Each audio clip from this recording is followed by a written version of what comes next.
감사드립니다. 할렐루야, 할렐루야. 네, 수요 교회 예배 오신 모든 분들을 주님의 이름으로 환영하고 축복합니다. 하나님께서 예배하신 사랑과 은혜가 충만히 부어지는 복된 이 시간 되기를 주님의 이름으로 축원드립니다. 우리는 계속해서 십계명의 말씀 함께 묵상을 하고 있습니다. 하나님을 사랑하고 이웃을 사랑하는 것, 그것이야말로 구원받은 우리들이 살아가야 될 삶의 모습일 것인데, 그 하나님 사랑, 이웃 사랑 어떻게 잘 실천하며 살아갈 수 있을까? 우리는 출애굽기에 등장하는 이 십계명의 말씀을 하나하나 살펴보면서 그 방법에 대해 함께 묵상을 하고 있습니다. 우리 벌써 4번의 시간을 함께 보내왔는데요, 이 4번의 시간을 통하여서는 우리 하나님 사랑의 구체적인 방법에 대해서 함께 이미 묵상을 하였습니다. 하나님 어떻게 사랑해야 될까? 첫 번째는 하나님만 사랑해야 한다. 하나님 외에 다른 것을 겸하여 섬길 수도 없고 하나님 아닌 다른 것을 사랑할 수도 없는 것, 그래서 하나님만 사랑해야 되는 것이 우리의 삶의 여정이라 함께 나누었습니다.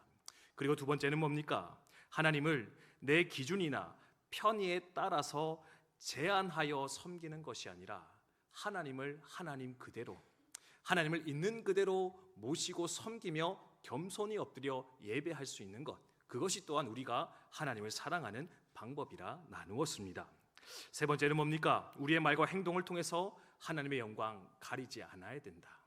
영광 드러내는 것도 중요하지만 우리의 삶을 통해 그 영광 가리지 않도록, 특별히 내가 그 영광 취하지 않도록 우리는 부단히 깨어 기도하며 몸부림쳐야 될 것인데, 그것이 또한 하나님 사랑하는 방법이었고요. 마지막은 무엇이냐? 바로 하나님만을 위한 특별한 시간을 구별하여 드릴 수 있어야 되겠다. 하나님만 만나는 시간, 하나님께만 집중되어지는 시간, 하나님이 내 삶의 주인임을 고백하는 그 안식일이 우리 가운데 있어야 될 것인데, 이 방법들을 통해 우리는 하나님 사랑할 수 있겠다 함께 나누었습니다. 이렇게 해서 이제 하나님 사랑의 파트가 마무리가 되어졌고요. 이제 오늘부터는 새로운 또 부분으로 들어가게 되는데, 그 부분이 뭐냐? 바로 이제 하나님 사랑 끝났으니까 이웃 사랑하는 것, 내 주변의 형제 자매들을 사랑하는 것도 너무나 중요할 것인데, 그러면 그 형제 자매들을 우리가 어떻게 사랑해 나갈 것인가? 십계명의 그 후반부에 등장하는 내용들을 오늘부터 함께 묵상해 나가도록 하겠습니다. 그래서 오늘은 그 이웃 사랑의 여러 계명들 중에서 첫 번째 되어지는, 어쩌면 가장 중요한 그 계명 함께 묵상하려고 하는데요, 그 계명에 무엇이라 기록이 되어져 있습니까? 무엇하라 말씀합니까?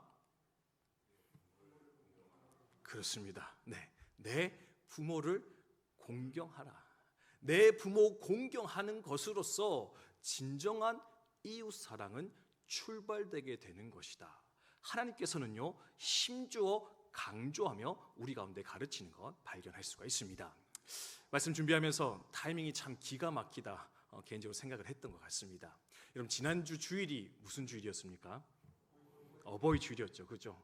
저희도 사실은 저희 중고등부 아이들 카네이션 나눠주고 초등부 아이들이 율동하면서 우리 어버이들을 이렇게 기쁘게 하는 그런 시간들을 마련했었는데요, 아마 우리 교회 분들도 아마 각자의 교회에서 그 어버이 주일의 행사를 다 하고 오지 않았을까 생각이 들어집니다. 그래서 개인적으로는요, 이거 그냥 넘어가야 되나? 지난주에 다 부모 공경에 대한 메시지를 듣고 오셨을 건데, 그거 다 적용하려고 발버둥 치다가 오셨을 텐데, 이걸 또 언급하는 것이 조금은 부담스럽지 않을까, 뭔가 또 했던 말 반복하는 것이지 않을까 생각이 들어서 잠깐 고민을 했었는데요, 근데 그러지 않기로 작정했습니다. 왜냐하면요, 이미 말씀드렸듯이 뭡니까? 이웃 사랑해야 되는데 그 첫 번째가 뭐라고요? 부모를 공경하는 것이다. 하나님 말씀은요, 그냥 쓰여진 게 하나도 없습니다. 저도 이제 설교자로 살아가다 보니까요, 말씀 연구하면은요, 그 말씀 안에 있는 단어 하나, 순서 하나도 그냥 기록하지 않으시고 그 모든 것들의 의미를 부여하시고 거기서 우리에게 말씀하시는 하나님을 볼 수가 있는데, 그렇다면 이웃 사랑에 있어서 가장 중요한 것이 바로 부모 공경이라면 우리 반복해서 또 들어도 그만할 가치가 있지 않을까. 그리고요, 성경이 말하기를 시대가 말세를 향해 갈수록 뭐가 나타나느냐? 무정해지기 시작하는데, 사랑이 식어가기 시작하는데, 그 사랑이 식어가는 첫 번째 특징이 뭐냐? 부모를 거역하는 것이다. 부모를 사랑하지 않는다. 더 이상 사랑하지도 않고 공경하지도 않고 도리어 조롱하며 멸시하며 살인에 이르기까지 하는 것, 그것이 바로 이 시대 우리가 살아가는 말세의 특징일 것인데, 그렇다면 우리가 더욱더 이런 상황 속에서 이 부모 공경에 대해서 돌아보며 또한 마음에 새겨야 되지 않을까 돌아보며 생각하게 되었던 것 같습니다. 그래서 어쩌면 이미 들어오셨을 것이고 이미 잘 알고 계실 것이고 잘 하고 계시는 분도 많이 계시겠지만, 그럼에도 불구하고 왜 하나님은 이웃 사랑의 첫 번째로서 이 부모 공경을 우리 가운데 말씀하고 계실까? 그리고 어떻게 하면은 그 부모 공경을 우리가 잘 하며 살아갈 수 있을까? 이것에 대해서 우리 이번에 함께 몇 가지로 묵상하며 나아가도록 하겠습니다. 미리 말씀드리는데요, 왜 부모를 우리가 공경해야 될까? 한 4가지가 등장을 할 거고요. 부모 어떻게 공경할 거냐? 한 3가지가 등장을 할 겁니다. 할렐루야, 아멘. 네, 표정이 갑자기 막 어두워지시고 깜짝 놀라시면서 이런 표정이신데 여러분 기뻐하십시오. 제가 준비하다 보니까 보통 제가 A4 3장 준비하거든요. 근데 오늘은 2장 반밖에 안 나오더라고요. 분량이 개수는 많은데 분량은 작다. 네, 소망을 가지시고 여러분, 이 부모 공경, 우리의 모든 인간관계의 첫 단추와 같은, 출발점과 같은, 그래서 어쩌면 회복의 시작이 되어지는 이 부모 사랑의 길을 우리가 말씀을 통해서 다시 한번 회복하고 기억하는 이 시간 되었으면 좋겠습니다. 그러면 왜 하나님은 우리에게 부모를 공경하라 말씀하시는 것일까? 왜 이것이 중요한 것일까? 몇 가지로 함께 묵상하도록 하겠습니다. 첫 번째는요, 이것 때문에 그런 것 같습니다. 위에 한번 읽어볼까요? 있습니다. 시작. 그렇습니다. 부모 공경 왜 해야 되느냐? 사실은요, 첫 번째는 이유가 필요 없다라는 겁니다. 그거 이유 돼야 하는 거야? 당연한 것 아니겠느냐? 당연한 것이 바로 부모 공경일 것인데, 그러니 너희는 그것을 이루어 완성하는 자가 되어라, 하나님 말씀하고 계십니다. 요 옆에 에베소 6장 1절 말씀이 있는데요, 같이 한번 읽어볼까요? 있습니다. 시작. 자녀들아, 너희 부모를 주 안에서 순종하라. 이것이 옳으니라. 이것이 옳다, 마땅하다, 당연하다, 이런 뜻이거든요. 그럼 왜 옳고 마땅하고 당연하냐? 왜냐하면 오늘을 살아가는 나로 하여금 내가 존재하도록 만들어주신 분, 그분이 바로 부모님이실 것인데, 그렇다면 너희가 당연히 그 부모를 사랑하고 공경한 것은 하나님 안에서 이 땅을 살아감에 있어서 당연하며 마땅한 것이다, 하나님께서는 말씀해 주고 계십니다. 여러분, 혹시 여러분 중에 내가 지금 이렇게 살아가는 것은 내가 잘나서 이만큼 되어진 것이다, 혹시 그렇게 자부하시는 분들이 계십니까? 뭐라 대답해야 될지 모르겠습니까? 마음으로는 그렇다 얘기하는데 선뜻 얘기하면 좀 약간 교만한 사람처럼 보일까 봐 그렇게 생각하시는 분도 있을지 모르겠습니다. 물론 여러분 노력해서 여기까지 왔겠죠. 여러분이 수고해서 여기까지 왔을 겁니다. 근데요, 한 가지 기억해야 되는 게 뭐냐? 사실은요, 우리가 이렇게 적어도 건강하게 살아서 숨쉬고 있다는 것은 바로 누군가의 희생과 섬김 때문에 되어진 것인데, 그 희생과 섬김 중에 가장 중요한 역할을 감당했던 이가 누구냐? 바로 우리네 부모님이었음을, 우리 어머니와 아버지였음을 좀 다시 한번 기억해 볼 때, 마땅히 부모를 섬기는 것은 당연한 것이다, 옳은 것이다, 좀 다시 한번 더 인정하시면 좋겠습니다. 사실 저는요, 개인적으로 방금 말했던 그런 생각을 품고 살았던 적이 있었거든요. 뭐 내가 잘나서 이렇게 된 거 아니냐, 뭐 우리 부모님 내한테 별로 해준 거 없는 것 같고, 뭐 그렇게 대단하신 분 아닌데 내가 수고하고 노력해서 이만큼 일궈낸 것이지 않느냐, 뭐 그렇게 착각을 하면서 살아왔던 시절이 있었던 것 같습니다. 근데요, 그 생각이 완전히 깨어지는 순간이 있었는데, 그때가 언제였냐면 제가 아버지가 되는 그 순간, 제가 자녀를 낳은 그 순간에 그 생각이 완전히 어리석고 잘못되었다는 것을 저는 확인할 수가 있었습니다. 자녀를 놓고 나니까요, 이 부모의 사랑과 역할이 어떠한 것이었는가 너무 절절하게 느껴지더라고요. 여러분, 사람이 포유류 중에서 가장 약한 존재인 거 아십니까? 동물들은요, 태어나면은 처음에 걷기도 하고 뛰기도 합니다. 그리고 자신을 보호하거나 지킬 수 있는 나름의 방법을 가지고 행동하기 시작하는 게 여러 동물과 포유류의 특징이거든요. 근데요, 사람의 특징은 어떻습니까? 아기가 태어나면은요, 걷는데 1년 걸립니다. 아닌가요? 맞죠? 네, 제가 보니까 걷는데 돌까지 오더라고요. 저는 조금 오래돼가지고 한 10년 됐더니 가물가물한데 걷는데 1년 정도 걸리고요. 사람 구실하려면 한 10년 걸리는 것 같습니다. 저희 집 선우가 딱 10살이거든요. 이제는 조금 지 혼자 할 일을 합니다. 샤워도 지 혼자 하고 밥도 퍼먹고 요즘 이제 너무 많이 먹어서 조금 이렇게 자제시키고 있는데 한 10년 걸리더라고요. 여러분, 그 안에 누군가 그를 돌보지 않았다면 그 아이가 생존할 수 있었을까요? 그리고 우리가 이렇게 살아낼 수 있었을까? 그런데 그 안에 생존하도록 우리를 물신양면으로 낮과 밤에 끊임없이 기도하며 희생하며 헌신했던 이가 누구냐? 우리의 부모일 것인데, 그가 부유하든지 지식이 많든지 많이 사랑하고 수고했든지 어떠했든지 간에 그의 수고와 헌신이 오늘의 우리로 하여금 이 땅을 살아가며 존재할 수 있도록 만들어 주셨을 것인데, 여러분, 그렇다면 어떻게 되겠느냐? 그 부모를 마땅히 사랑하는 것이 옳은 것이다, 당연한 것이다. 그러니 너는 그 부모를 사랑하며 공경하라. 하나님께서는 말씀해 주고 계십니다. 그럼 왜 또 부모님 사랑해야 될까요? 두 번째는 이것인 것 같습니다. 또 한번 읽어볼까요? 네, 읽습니다. 시작. 아멘. 그렇습니다. 여러분, 부모 공경 첫 번째거든요. 근데 이게 왜 중요하냐면요, 사실은 모든 인간관계와 하나님 섬김의 핵심이 되어지는 것이 바로 이 부모 공경이기 때문에 그렇습니다. 여러분, 사람이 태어나서 처음 만나는 권위, 윗사람이 누굽니까? 부모님이죠. 그렇죠? 네. 학교 선생님이십니까? 아니잖아요. 그렇죠? 학교 가기 전에 이제 부모를 만나서 부모와 소통하는 것을 통해서 나보다 높은 권위자를 어떻게 대해야 되는가, 어떻게 교제해야 되는가를 하나하나 배워나가기 시작한다라는 겁니다. 이게 잘 형성이 되어져야지만이 다른 권위들을 만났을 때도 그 권위를 어떻게 대해야 되느냐, 그와 어떻게 관계 맺어야 되느냐, 이제 그 관계 문이 열리기 시작하는데요.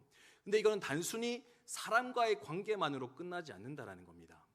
부모를 어떻게 섬길 줄 아느냐, 부모를 어떻게 공경할 줄 아느냐, 그 관계 속에서 결국 어디까지 나아가게 되냐면 하나님을 우리가 어떻게 섬길 것이냐, 내가 하나님을 어떻게 대할 것이냐, 그 방법까지도, 그 모양까지도 결정되게 될 것인데, 그래서 중요한 것이 뭐냐? 부모 섬기는 것을 통해서 우리는요, 하나님을 경외하고 하나님을 공경하는 그 삶을 우리는 날마다 훈련하며 연습해 나가게 된다라는 겁니다. 그래서 중요한 것이 뭐냐? 부모를 공경하고, 그래서 하나님 공경까지도 나아갈 수 있는 것, 이것이 바로 부모를 공경해야 되는 중요한 이유요 원인이다. 여러분 잘 기억하셨으면 좋겠습니다. 제가 강하게 말씀드립니다. 여러분, 눈에 보이는 부모를 섬기지도 못하면서 눈에 보이지 않는 하나님을 섬긴다, 거짓말하지 마시기 바랍니다. 보이는 부모도 섬기지 못하는데, 나를 낳아 지금까지 길러준 그 부모도 사랑하지 못하는데 어찌 보이지 않는 하나님을 여러분이 섬기겠습니까? 하나님 그것을 우리에게 도전하고 계시거든요. 그래서 너희는 너의 부모를 사랑하며 공경함으로써 그 하늘 아버지도 사랑할 수 있는 그 방법을 날마다 연습하며 훈련하는 자가 되어라. 하나님 말씀해 주고 계십니다. 세 번째로, 우리 부모 왜 사랑해야 될까? 이것 때문에 그런 것 같습니다. 같이 읽겠습니다. 시작. 그렇습니다. 세 번째는 약속이 있는 첫 번째 계명이기 때문에, 부모 사랑하면은요 무엇이 따라오느냐? 하늘의 축복이 임하게 될 것인데, 그러니 여러분 그것을 또한 이루며 성취하시는 저 여러분 되셨으면 좋겠습니다. 오늘 말씀해 보면은요 5계명부터 10계명 중에 유일하게 이 5계명에만 붙어 있는 게 있습니다. 뭔지 아십니까? 뭐가 붙어 있습니까? 한번 이렇게 본문 보십시오. 보면 다 짧게 다 나와 있는데, 이 12절 말씀이면 뒤에 뭐가 붙어 있냐면은, 그리하면 내 하나님 여호와가 내게 준 땅에서 내 생명이 길 것이다. 이 계명을 행하였을 때 따라오는 하나님의 복, 축복이 약속되어 있는 것을 우리는 발견할 수가 있습니다. 중요하기 때문에 축복도 주시는 것 같습니다. 그런데 어쨌든 단순하게 보면 뭡니까? 내가 하나님께 복 받는 길이 부모 공경하는 것이구나, 부모 사랑하는 것을 통해서 우리는 하늘의 복을 누리며 살 수 있겠구나. 그러니 여러분, 하늘의 복을 받기 원하십니까? 그러면 부모를 공경하시기 바랍니다. 사랑함으로 하늘의 복으로 채워나가시는 저 여러분 되셨으면 좋겠습니다. 여기서 장수는요 그냥 오래 사는 거 의미하는 거 아닙니다. 여러분, 막 문제도 많고 병들고 고통스러운데 오래 살아봤자 그게 무슨 복이겠습니까? 근데 여기서 네가 장수하겠다, 이것은요 네가 오래 사는데 그냥 힘들고 억지로 오래 사는 것이 아니라 내 삶이 형통과 기쁨 가운데 장수하게 될 것이다. 이 땅의 복으로 가득 채워주겠다라고 하는 하나님의 약속의 말씀인데, 그 약속이 무엇을 통해서 완성된다고요? 성취된다고요? 부모를 공경할 때, 내게 허락한 그 아비와 어미를 사랑하며 살아갈 때 하나님 그 은혜 주시겠다 약속해 주고 계시다라는 겁니다. 이 약속을, 이 축복을 또 마음껏 누리며 살아가시는 저 여러분 우리 모두 되시기를 주님의 이름으로 축원드립니다. 축원드립니다. 네, 그럼 장수하고 싶지 않으십니까? 죄송합니다. 별로 마음 없는 분들한테 자꾸 이렇게 얘기 드렸는데, 네, 저는 장수하면 좋겠습니다. 네, 저희 집 선우도 아까 얘기했지만 이렇게 아빠 엄마 오래 좀 살라고, 네, 제가 우연히 이렇게 얘기했거든요. 저희 와이프도 저보다 좀 연상인데, 저희 어머니가 50대 중반에 이제 소천하셨는데 와이프나 저나 보니까 그 나이대로 벌써 이렇게 접어들고 있더라고요. 10년이 채 안 남았더라고요. 그거 보면서 문득 이렇게 생각이 들어서, 야 여보, 우리가 벌써 나이가 꽤 됐다. 근데 우리 엄마 그때 돌아가셨는데, 야 내 생애가 얼마 남지 않았을 수도 있겠다. 그런 얘기를 둘이 나눴었거든요. 근데 그 얘기를 저희 선우가 같이 가운데서 듣고 있었는데 그 얘기를 듣더니 갑자기 막 눈물을 흘리면서 엄마 아빠 오래 살라고 막 100살까지 살라고 막 하는데 고맙더라고요. 네. 그래도 오래 살기를 바라는구나 이 아이가. 네. 그러면서 그래, 내가 오래 살아야지, 내가 내 자녀의 자녀까지도 보고 가는 축복이 있으면 좋겠다, 그런 마음과 소망 품게 되었었는데, 이런 그 축복 어떻게 얻을 수 있느냐? 부모 사랑하면 내가 그 은혜를 주겠다, 내가 너로 장수케 하겠다 약속해 주셨는데, 그 약속의 말씀을 여러분 삶 가운데 시험해 보시고 이루며 살아가시는 저 여러분 되셨으면 좋겠습니다.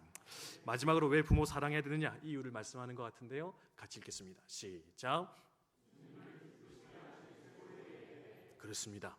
주님을 기쁘시게 하는 최고의 예배, 섬김이 또한 부모 사랑이기 때문에 여러분 그 길을 선택하여 걸어가셨으면 좋겠습니다. 골로새서 3장 20절 말씀인데 밑에 말씀 한번 같이 읽습니다. 시작.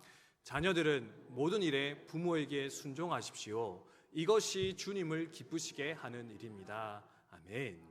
사도 바울이 골로새 교회 성도들에게 이렇게 말하고 있습니다. 여러분 부모님에게 순종하십시오. 근데요, 왜 순종하셔야 되느냐? 여러분의 부모를 기쁘게 하기 위함이 아닙니다. 여러분이 순종하시면 기뻐하시고 크게 즐거워하시는 분인데, 그분이 누구냐? 우리 주님이십니다. 하나님이 여러분으로 말미암아 기뻐하실 것입니다. 그러니 하나님의 기뻐하심을 위해서 기꺼이 그 길을 선택하는 여러분 되시기 바랍니다. 도전하는 거 볼 수 있다는 겁니다. 여러분 하나님 기뻐하시게 하기 위해서 열심히 살고 계십니까? 죄송합니다. 또 질문하다가 이것도 부담스럽겠는데 대답이 잘 안 나올 수도 있겠는데라는 생각이 갑자기 들어가지고, 네. 우리의 찬양과 고백이 그거잖아요, 그렇죠? 네, 주님의 기쁨 되기 원합니다.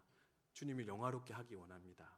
그거 위해서 전도도 하고 봉사도 하고 섬김도 많이 하는데요, 여러분 그것과 더불어서 하나님을 기쁘시게 할 수 있는 아주 확실한 방법이 있다 합니다. 뭐냐? 내가 내 부모를 사랑할 때, 내 부모를 공경할 때, 그를 용서하고 용납할 때 하나님이 기뻐하실 것인데, 주님이 즐거워하실 것인데, 그 주님의 기뻐하심을 위하여서 여러분의 부모를 기쁨으로 사랑하시고 돌볼 수 있는 저 여러분 되셨으면 좋겠습니다. 자, 요게 이제 부모님 왜 공경해야 되느냐? 성경에 나와 있는 근거들이고요. 그럼 어떻게 부모 사랑해야 되겠느냐? 짧게 세 가지만 빨리 보도록 하겠습니다. 어떻게 사랑할 건가? 첫 번째, 이렇게 사랑하시면 좋겠습니다. 같이 읽습니다. 시작.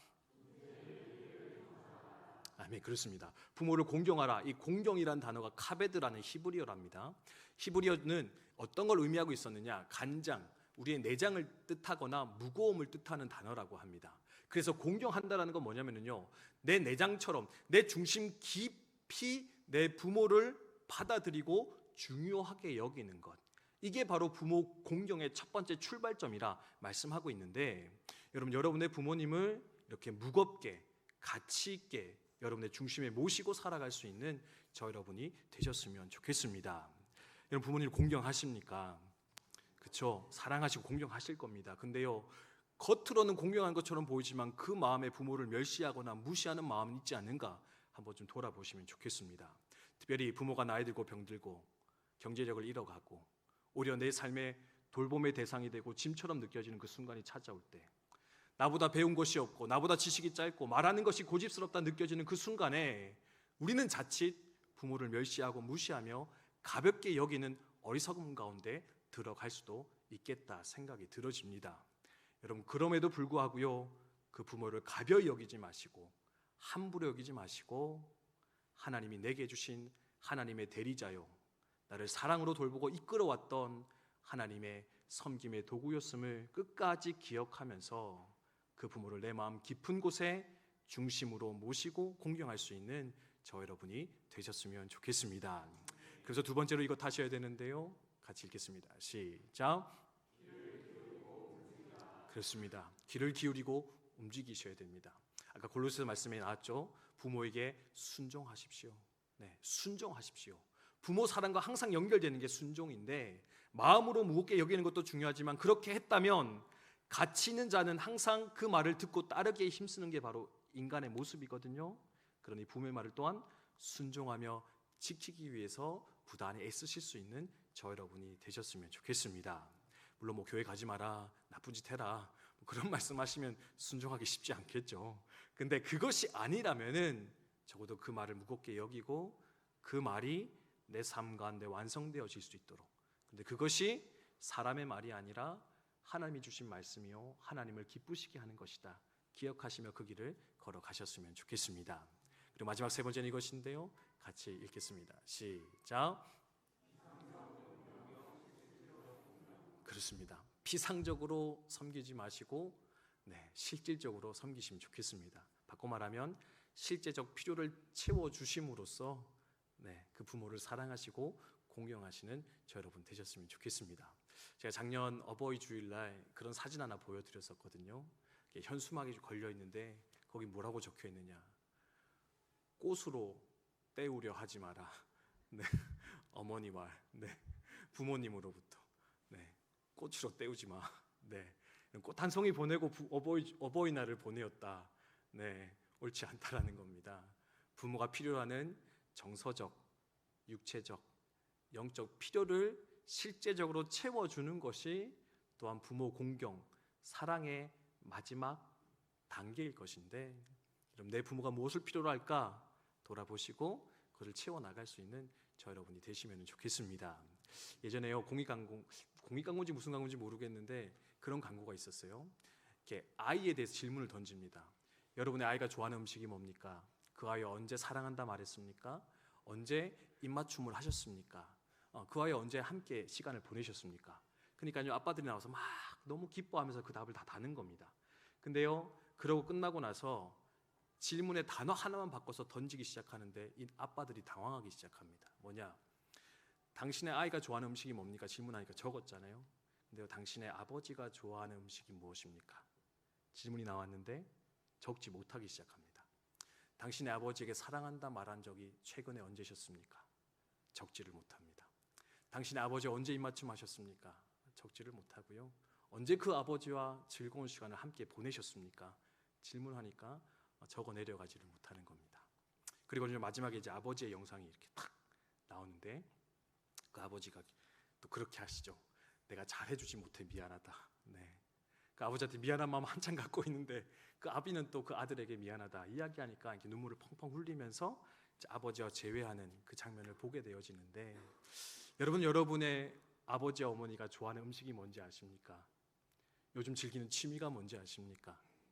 그와 함께 입맞춤하며 사랑한다 고백했던 적이 언제인지 기억이 나십니까? 그 부모님도 여전히 그 실질적 필요를, 그 사랑의 고백을 우리를 향해 기대하며 바라보고 있을 것인데, 그 필요를 채워줌으로써 그 부모 공경의 삶을, 그 사랑의 삶을 온전히 완성하며 살아가시는 저 여러분 되셨으면 좋겠습니다. 말씀을 마무리하겠습니다. 물론 지금 그 연로한 부모님을 모시기 위해서 여러 가지로 애쓰며 수고하는 분들이 우리 가운데 많이 계실지 모르겠습니다. 아니, 많이 계시다라는 것 제가 잘 알고 있습니다. 그것 때문에 좀 불편할 수 있고 힘들 수 있고 어렵다 느껴질지 모르겠지만, 여러분, 그것이 하나님 앞에서 결코 헛된 일이 아님을 이 시간 다시 한번 기억하시면서 하나님 섬기는 마음으로, 하나님의 뜻을 이루는 마음으로 그 사명의 길을, 그 사역의 길을 끝까지 잘 완성하여 걸어가시기를 주님의 이름으로 축원드립니다. 또는 부모와 깨어진 관계 속에서 힘들어하며 고통하는 분들이 계십니까? 물론 그들의 실수와 연약함과 어리석음 때문에 내 삶이 힘들었다 생각하며 깨어진 관계 속에 살아가실지 모르겠습니다.